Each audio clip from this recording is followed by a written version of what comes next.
সেনা প্রধান জেনারেল আজিজ আহমেদের দুই ভাই হারিস ও জোসেফের জাতীয় পরিচয়পত্র ব্লক করে দিয়েছে নির্বাচন কমিশন। মঙ্গলবার এ তথ্য নিশ্চিত করেছেন ইসি সচিব শফিউল আজিম।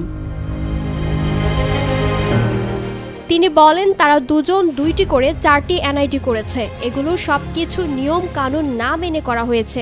এটি আমাদের নিয়ম অনুযায়ী এবং তদন্তের ভিত্তিতে এটি ব্লক করা হয়েছে।